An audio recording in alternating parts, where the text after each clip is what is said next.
নমস্কার, আমি অন্নপূর্ণার হেসেল থেকে বলছি।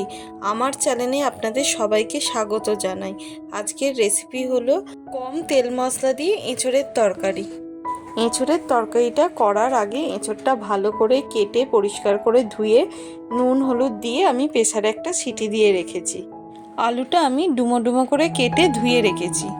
কড়াটা আমি গরম করতে বসিয়ে দিয়েছি। কড়াটা গরম হয়ে গেলে আমি অল্প পরিমাণে সর্ষের তেল দিয়ে দিয়েছি।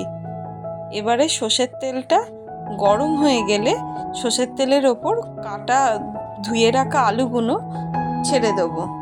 দিয়ে আলুর ওপর একটু নুন দিয়ে অল্প হলুদ দিয়ে নেড়ে কড়ার ওপর ঢাকা চাপা দিয়ে দেবো কিছুক্ষণের জন্য। এবারে আদা রসুনের একটা পেস্ট বানিয়ে নেব।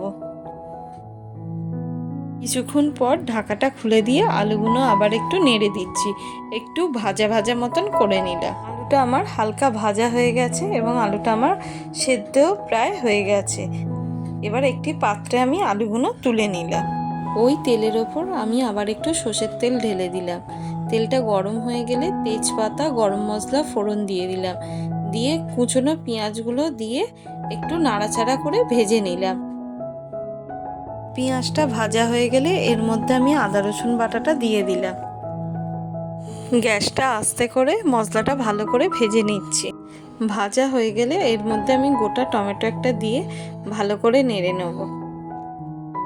এবারে এর মধ্যে স্বাদ মতো নুন, হলুদ, লঙ্কা গুঁড়ো, জিরে গুঁড়ো, একটু সামান্য চিনি দিয়ে মশলাটা ভালোভাবে নেড়ে নেব। নিয়ে কিছুক্ষণ মশলাটা নাড়ার পর মশলার জলটা আমি দিয়ে দেবো। দিয়ে মশলাটা আমি কষতে দেবো। এর মধ্যে দিয়ে দেবো একটু পরিমাণে কাশ্মীরি লাল লঙ্কার গুঁড়ো দিয়ে আমি ভালো করে মিশিয়ে নেব। কিছুক্ষণ মশলাটা আবার কষতে দিয়ে দেবো।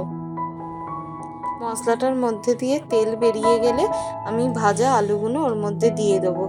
দিয়ে ভালো করে নাড়াচাড়া করে নেব। আলুগুলো দিয়ে ভালো করে কষানো হয়ে গেলে ওর মধ্যে আমি সেদ্ধ করা এঁচোড়গুলো এবার দিয়ে দেবো। দিয়ে ভালো করে নাড়াচাড়া করে মিশিয়ে নেব। অনেকেই ভাবে অল্প তেল মশলায় ভালো রান্না করা যায় না।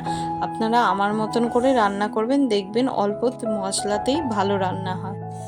আগে থেকে গরম করে রাখা জল এর মধ্যে দিয়ে দেবো। এবারে ভালোভাবে মিশিয়ে নেব। নিয়ে তরকারিটা কিছুক্ষণের জন্য ফুটতে দিলাম। দেখুন তরকারিটি আমাদের হয়ে গেছে। এবার তরকারিটি একটি পাত্রে ঢেলে নেব। আমার রেসিপিটি যদি আপনাদের ভালো লেগে থাকে তাহলে অবশ্যই আমার চ্যানেলটি লাইক, কমেন্ট, শেয়ার করবেন এবং নিত্য নতুন ভিডিওর জন্য আমার চ্যানেলটি সাবস্ক্রাইব করবেন। ধন্যবাদ।